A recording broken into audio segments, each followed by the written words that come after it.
Jennifer and Carl seemed like the perfect couple.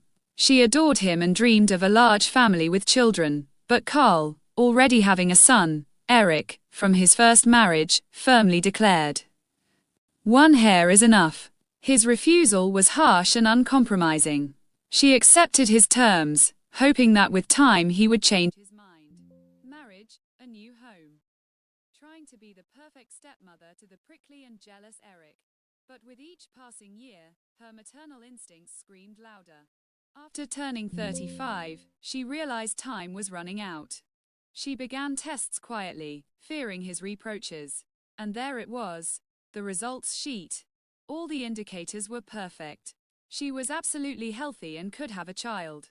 Instead of support, she received only an icy smirk. Carl, without looking at the results, declared, "Don't fool yourself. Apparently, the problem is you after all. I already have proof that I'm capable of becoming a father." His words were like a knife in the heart. He began publicly hinting at her infertility, poisoning relationships with family and friends. At a family dinner at his parents', when the conversation turned to grandchildren, Carl sighed heavily. "Mom, don't pressure Jen. It's hard enough for her to accept that nature has denied her." Jennifer was speechless with resentment. She took dozens more tests, saw 3 doctors, drank herbs, and prayed. Everything was perfect. But a dark, poisonous suspicion grew within her. If she was healthy, and Carl's biological fact was undeniable, then why wasn't she conceiving? Logic led to a terrifying conclusion. One day, while helping Eric with his homework, she found the boy's old medical records. Leafing through them, she came across his blood type. And her brain worked like a computer. Eric's blood type was impossible given the blood types of Carl and his ex-wife, which she knew. A shiver ran down her spine. Through mutual friends, she found contact information for Carl's first wife and, using the pretext of medical history for a possible hereditary factor, persuaded her to have Eric's DNA tested. The woman, who had doubts about her past, agreed. A month later, the reply arrived. The envelope lay in her purse like a bomb. She couldn't open it alone.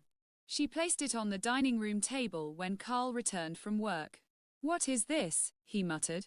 "The truth," Jennifer said quietly. "The truth that will free me from your accusations." "Open it." He skeptically opened the envelope. His expression first expressed bewilderment, then disbelief, and finally utter horror. Probability of paternity, 0%. He was silent for a minute. And then exploded.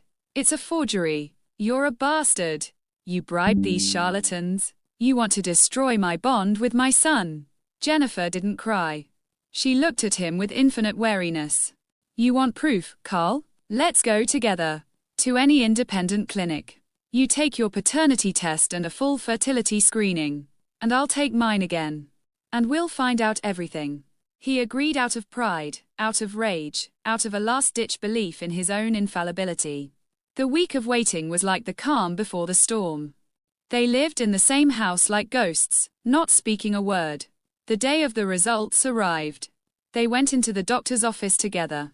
First, they opened the envelope containing the DNA. Again, 0%. Carl turned pale, his hand shaking with the paper. Then the doctor, avoiding his gaze, handed over the second form, the test results. Carl skimmed it, not understanding the medical jargon. But the final line was written clearly and unambiguously. Diagnosis, male infertility. Natural conception impossible. A deathly silence fell over the office. Carl didn't shout. He simply deflated. All his arrogance, confidence, and self-esteem, built on the myth of his offspring, crumbled to dust. He wasn't just not a father to the man he'd considered a son for 12 years. He was a biological dead end. And all these years, he'd crippled the soul of the woman who loved him, blaming her for his own curse. "Jen, he began hoarsely. But she was already standing. She wasn't looking at him, but out the window, at the street, where ordinary life was bustling. "That's it, Carl. You've taken years, dreams, and self-confidence from me. You won't take another day from me. My tests, she placed her perfect form on top of his papers, will remain with me. For my future. You remain alone with your truth. She left the office without looking back. The door closed with a soft click, separating one life from another. Now she had to build a new one. An honest one. And perhaps with someone who would truly want to share her dream of a family. And Carl remained sitting, clutching the documents that had turned his past into a farce and his future into a desert.